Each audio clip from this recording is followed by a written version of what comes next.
L'âme peut-elle se détacher du corps? Bonjour, bienvenue sur la chaîne Le Fruit de la Vigne. L'âme peut-elle se détacher du corps? Si oui, eh bien, il lui faudrait une seconde peau. Je vais vous raconter mon histoire. Bon, je devais avoir une vingtaine d'années. J'avais mes potes à chaque fois qui me disaient « Ouais, Luc, à chaque fois qu'on vient sonner chez toi, tu es toujours couché. » En fait, ce qui s'est passé avec le traumatisme que j'avais eu, lorsque j'ai perdu mon père, j'avais 16 ans, il avait 42 ans il est mort d'un cancer. Et j'ai voulu essayer de le retrouver dans l'au-delà, donc d'essayer de voyager. Et c'est comme ça que j'ai découvert au fur et à mesure dans mes lectures un livre sur les secrets de l'aura de l'homme Sambrapa.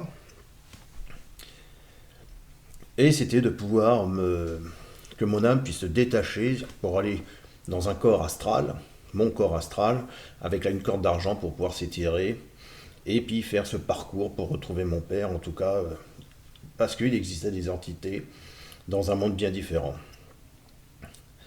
Et il y a une fois, c'est arrivé qu'une seule fois après 2 ans et demi de travail, où je me suis vu flotter. En fait, je me suis vu m'élever et je me suis retrouvé avec mon corps astral, ma conscience, totalement transférée à, on va dire, à ce corps astral, et j'ai contemplé mon corps physique. Je me suis retourné et j'ai regardé mon corps physique sur mon lit, allongé. J'étais en lévitation. C'était incroyable. En tout cas, ce phénomène est incroyable. Car quand ça vous arrive, alors je ne pourrais même pas vous dire, ça a été une fraction de quelques secondes. Je ne pourrais même pas vous dire, parce qu'à ce moment-là, le temps, je ne l'ai pas, j'ai pas vraiment aperçu. Il me semblait que j'avais l'air de dormir. Et c'est surtout que j'avais comme des palpitations, quand je suis revenu immédiatement dans mon corps, des palpitations au niveau du cœur. Alors pour reprendre ce que dirait l'homme sans pas, vous êtes sur Terre, parce on va dire tout ensemble, on va décortiquer un petit peu. Vous êtes sur Terre pour apprendre et lorsque vous saurez pourquoi nous sommes sur cette terre et quand vous quitterez définitivement votre corps charnel, lorsque la corde d'argent sera tranchée, vous partirez vers des régions bien plus hautes que l'univers astral. Alors effectivement, la corde d'argent fait référence au cordon d'argent, au fil d'argent, à la corde astrale. Ça désigne le canal spirituel qui relie l'esprit de l'homme à l'essence universelle de toute âme. Ce serait donc un lien invisible qui rattachera donc le corps physique à un corps spirituel. Mais ce corps spirituel, il existe, il est autour de vous, il est proche de vous. Donc le corps est matière. Et bien évidemment, comme on peut le lire dans l'Ecclésiaste le chapitre 12 et à partir du verset 6, avant que le cordon d'argent se détache, que le vase d'or se brise, que le seau se rompe sur la source et que la roue se casse sur la citerne, avant que la poussière retourne à la poussière, comme elle y était, et que l'esprit retourne à Dieu qui l'a donné. Donc on peut comparer l'aura à la peau. La peau a une fonction de protection contre les chocs, les changements de température, etc.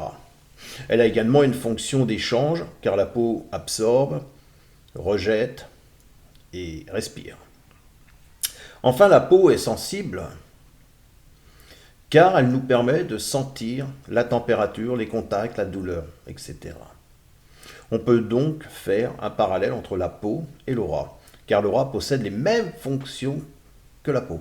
C'est elle qui protège, qui permet les échanges entre notre âme et toutes les créatures, et qui lui donne la sensibilité.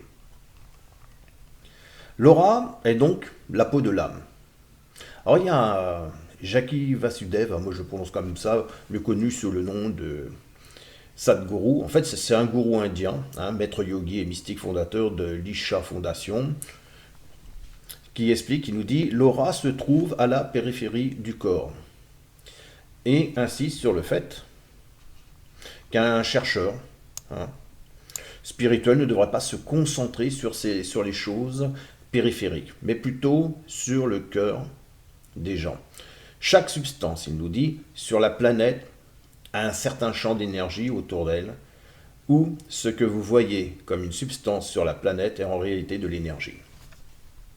C'est un fait scientifique que l'existence tout entière est énergie, une partie de l'énergie s'est manifestée à un certain niveau de réverbération, ce qui en fait une forme physique.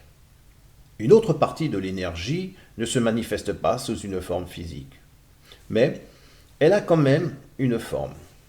Donc, cette forme, qui n'est pas encore physique, ou qui refuse de devenir physique, mais qui garde quand même une forme, c'est une aura, ou c'est appelé une aura. Donc sur un plan plus psychologique, la partie inférieure de l'âme pourrait correspondre au moi, alors que la partie éclairée pourrait correspondre au soi. L'objectif étant d'aller du moi vers le soi. Beaucoup sont persuadés que l'âme vit après la mort, puis d'autres pensent complètement le contraire. Alors là, ça va être intéressant parce qu'on va regarder ce que nous dit la science sur le fait de pouvoir flotter dans les airs. Bon, vous êtes partant? Allez, on y va. Comment peut-on avoir l'impression de flotter hors du corps? Peut-on imaginer plus étrange et déstabilisante sensation que celle de sortir de son propre corps? Pourtant, les preuves sont là. Près de 10% de la population, tout pays confondu, aurait vécu ce type d'expérience a priori paranormale. A priori car la science a percé le mystère. Il serait lié à une erreur de traitement au niveau de la jonction temporopariétale de notre cerveau. Là où sont intégrées les informations envoyées par nos sens, même si de nombreuses autres aires cérébrales sont impliquées dans le traitement du soi, cette zone précise semble jouer un rôle clé, mais en évidence par Olaf Blank, neurobiologiste au laboratoire de sciences cognitives de l'école polytechnique de Lausanne. Effectivement, le temporopariétal, j'avais entendu parler de ça, surtout sur le déchiffrage et le décodage de nos rêves, puisque quand on rêve, en général, c'est cette partie qui travaillerait. Donc, continuons. Plus précisément, le phénomène de sortie hors du corps procéderait d'un échec d'intégration de l'information proprioceptive, celle relative à la perception de son propre corps par les muscles et les articulations tactiles et visuelles du corps. Donc, perspective décalée. L'activation anormale de la jonction temporopariétale provoquerait la création d'une réplique virtuelle de soi en dehors du corps, dans un environnement similaire, mais selon une perspective décalée, avec pour conséquence possible la vision de son corps dans une position qui ne correspond pas à celle que l'on ressent. Alors effectivement, lorsqu'ils disent provoquerait la création d'une réplique virtuelle, j'ai pas eu l'impression de me voir allongé, de voir une réplique face à moi. Je me suis plutôt vu moi m'élever et regarder mon véritable corps. Bon, récente, cette hypothèse vient enfin apporter un ancrage biologique à un phénomène pourtant décrit en 1886, mais qui a longtemps souffert d'une image ésotérique issue des projections astrales chères au mouvement spirit du XIXe siècle. À la suite des travaux du psychologue américain Charles Tart, dans les années 1960, des centaines de cas ont été étudiés, permettant de mieux cerner le phénomène et ses causes, à savoir l'usage de certaines drogues, alors ce qu'ils appellent psychédéliques, mais aussi une peur intense, un traumatisme, alors ça pourrait être moi, la mort de mon père, ou un état de profonde relaxation, endormissement ou osmose. Moi je me serais tout seul hypnotisé peut-être.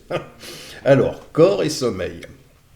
Dans les années 1990, des dizaines d'études par électroencéphalogramme ont scruté les ondes cérébrales des sujets atteints, mettant en évidence les ondes alpha, celles de l'éveil calme, anormal, lors du sommeil léger, et un sommeil paradoxal, perturbé avec des ondes θ, celles de la relaxation profonde, absente d'ordinaire. La sortie hors du corps se manifeste donc dans un contexte précis et affecte singulièrement certaines phases du sommeil. Il ne resterait plus qu'à identifier les mécanismes cérébraux qui la provoquent. C'est aujourd'hui chose faite. Une personne sur 10 environ a déjà vécu cette étrange expérience de dissociation. Alors donc sortir du corps, une construction du cerveau. Quoi de plus personnel que son propre corps? Et de plus déstabilisant que d'en sortir? Ça, je reconnais que c'est vrai. Et pourtant, les preuves sont là. Ce sentiment paranormal, mais relativement courant puisqu'il affecterait près de 10% de la population, tout pays confondu, serait lié à une simple erreur de traitement au niveau de la jonction temporo-pariétale de notre cerveau, là où sont intégrées les informations envoyées par nos sens. Là, lorsque l'on relit et qu'ils disent, mais relativement courant, puis voilà, les preuves sont là. Non, ce sont des hypothèses présentes. Une hypothèse jusqu'à... bon, continuons. C'est ce que démontre depuis 2005 Olaf Blanc au laboratoire des sciences cognitives de l'École polytechnique de Lausanne. Bien que de nombreuses autres aires cérébrales soient impliquées dans le traitement du soi, nos expériences suggèrent que cette zone joue un rôle clé dans la sortie de corps, estime le neurologue. C'est intéressant parce que ça donne pratiquement raison aux témoins de Jéhovah, puisqu'ils ne croient pas que l'âme survit à la mort. Regardez, l'âme humaine peut-elle mourir? Voici, alors je me prends aussi référence sur le livre Comment raisonner. Voici toutes les âmes.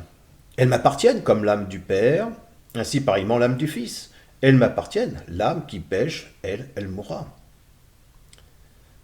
Voilà. Donc l'âme, c'est Nefesh. D'autres versions la traduisent aussi par celui ou par la personne. Alors, peut-on assimiler l'âme à l'esprit? On va se baser sur le livre d'Ecclésiaste, chapitre 12, verset 7. Alors la poussière retourne à la terre comme elle était. Et l'esprit, ou force de vie, hébreu roi, retourne au vrai Dieu qui l'a donné. Vous remarquerez que le mot hébreu, on peut lire dans le livre Comment raisonner, moi je le mettrai en affiche de toute manière, que le mot hébreu pour esprit est roi, alors que le mot rendu par âme est nefesh. Il ne faut pas en déduire de ce texte qu'à la mort, l'esprit traverse l'espace,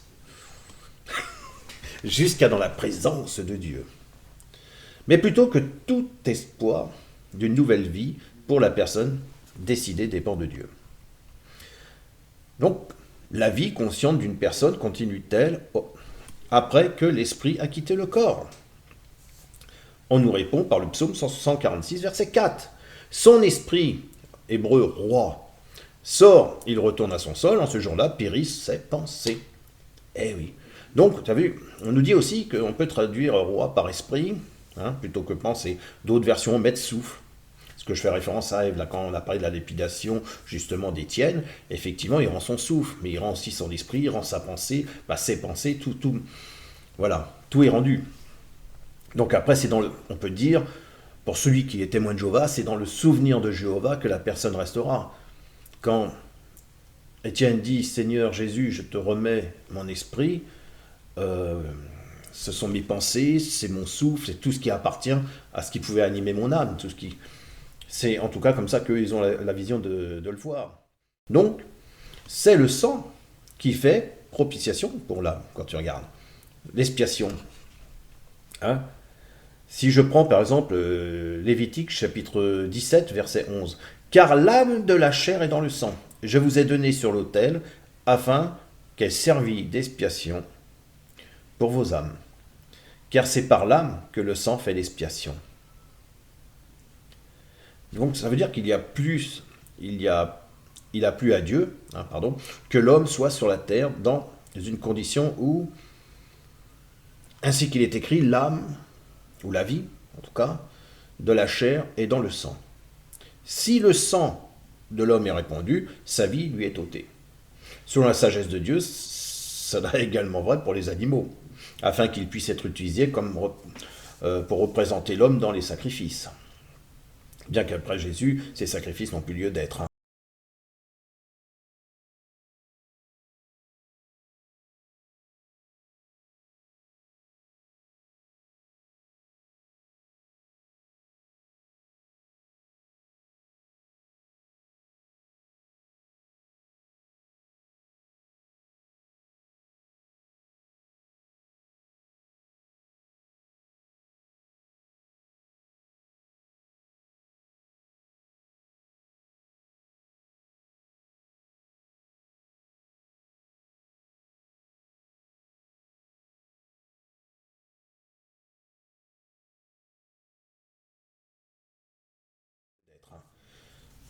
Et bien qu'il n'ait pas le même esprit de l'homme, c'est-à-dire la relation que nous, on a avec Dieu. En tout cas, moi, j'ai jamais discuté avec un animal, il m'a jamais expliqué, hein. Donc, je connais pas le langage. Voilà.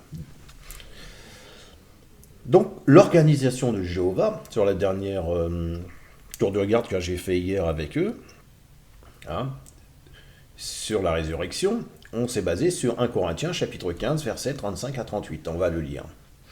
Toutefois, quelqu'un dira, comment les morts doivent-ils être ressuscités? Oui. Avec quelle sorte de corps reviennent-ils? Insensé. Ce que tu sèmes doit d'abord mourir avant de reprendre vie. Donc si ton âme survit après la mort, il n'y a que ton corps qui est mort et qui se décompose. Donc ce n'est pas réellement une vraie mort. Parce que Jésus, sur le bois, a dû complètement mourir. Aussi bien du corps, l'âme, ses pensées, tout ont dû être détruits pour pouvoir renaître de nouveau. Ça reste après un autre débat. Donc, et ce que tu sèmes, ce n'est pas la plante qui va pousser, mais seulement un grain nu. Que ce soit du blé ou un autre type de semence, Dieu lui donne alors un corps comme il le veut. Et il donne à chacune des semences un corps qui lui est propre. Et oui.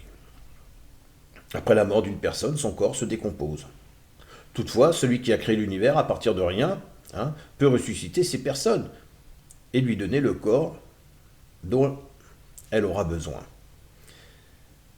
Personnellement, c'est avec mon propre corps que je serai jugé. Après, Jéhovah le rendra parfait, c'est-à-dire fera en sorte que je suis en très bonne santé. Mais je ne pense pas que quand je vais arriver avec mon nouveau corps, je ferai 1m80, je serai brun ou blond ou machin, je pense que non. En tout cas, ça, c'est encore un autre débat, et là-dessus, je reste sur la pensée des témoins de Jéhovah, si vous voulez, puisque en tant qu'ex-témoin de Jéhovah, c'est justement le but de comprendre un petit peu ce qu'on est en train de regarder sur cette vidéo.